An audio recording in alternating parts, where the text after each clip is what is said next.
भाइयों बहनों, बंगाल में आज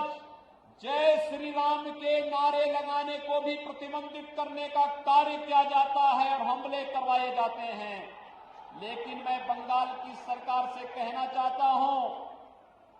मैं ममता दीदी जी से अनुरोध करना चाहता हूं, एक सरकार कभी उत्तर प्रदेश में थी जो अयोध्या में राम भक्तों पर गोली चलाती थी। उस सरकार का हर साथ ने देखा है क्या हो गया है, और अब बारी बंगाल में टीएमसी की सरकार की है। उन्होंने धारा 370 को कश्मीर की धरती से पूरी तरह समाप्त करके आज कश्मीर भारत के संविधान और भारत के कानून के अनुरूप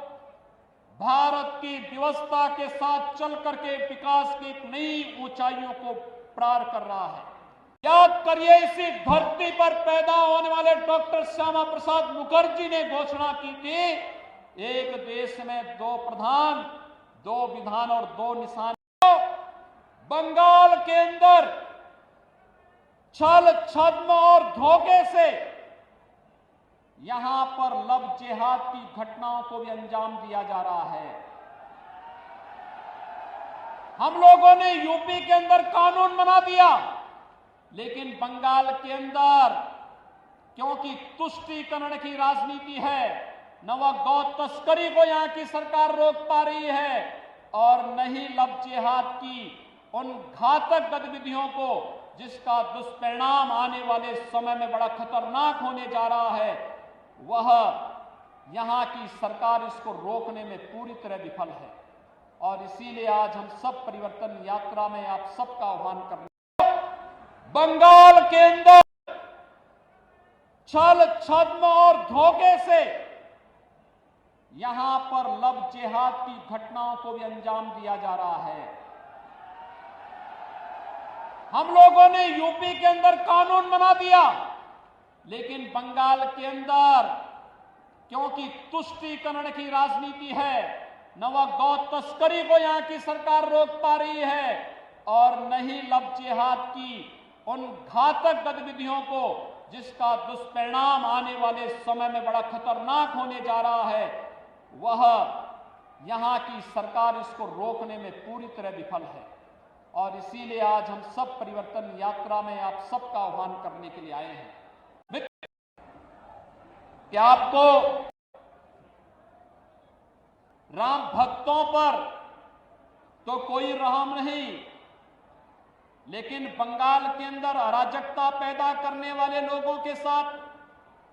आखिर टीएमसी की कौन सी दोस्ती और कौन सी गठबंधन है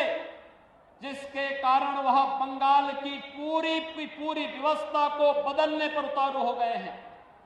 ये आत्मघाती कदम बंगाल की धरती से क्यों? मित्रों, जब देश के यशस्वी प्रधानमंत्री मोदी जी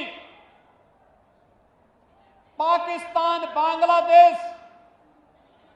और अफगानिस्तान के पीड़ित और प्रताड़ित हिंदुओं, सिखों, बौद्धों, जैनियों, ईसाइयों, इन सबके संरक्षण, इनको सुरक्षित ठिकाना देने के लिए एक कानून बनाते हैं और उस कानून को भारत के अंदर लागू करते हैं, तो बंगाल में हिंसा क्यों होती है? ये हिंसा, सत्ता प्रायोजित हिंसा क्यों? यहां पर एक तरफ पीड़ित और प्रताड़ित मानवता को शरण देने की जब बात की जाती है तो यहां की सरकार विरोध करती है, लेकिन जब घुसपैठियों को बाहर करने की बात होती है, यहां की सरकार तिलमिला जाती है। यहां की सरकार घुसपैठियों, अवैध घुसपैठियों के साथ में है,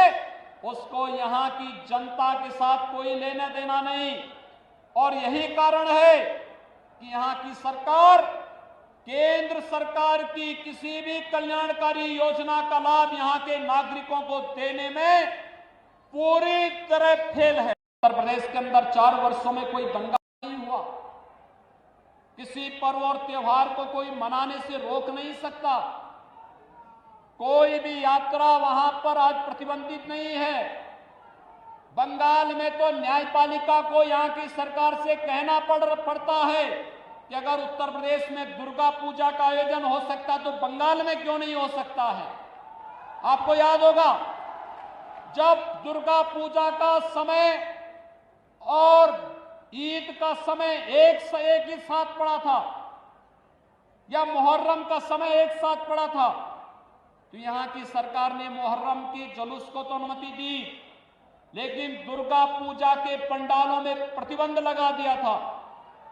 उत्तर प्रदेश में जब बात आई, उत्तर प्रदेश में हम लोगों ने कहा कि नहीं भाई,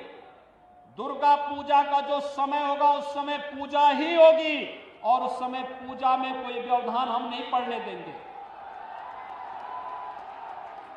और एक भी जगह पूजा के पंडाल नहीं रोके गए थे,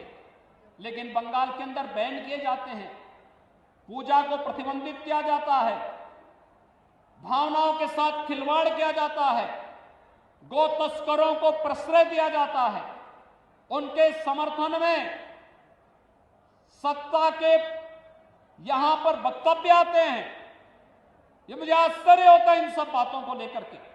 ये भारत की आस्था के साथ खिलवाड़ है और भारत अपनी आस्था के साथ कभी खिलवाड़ बर्दाश्त नहीं कर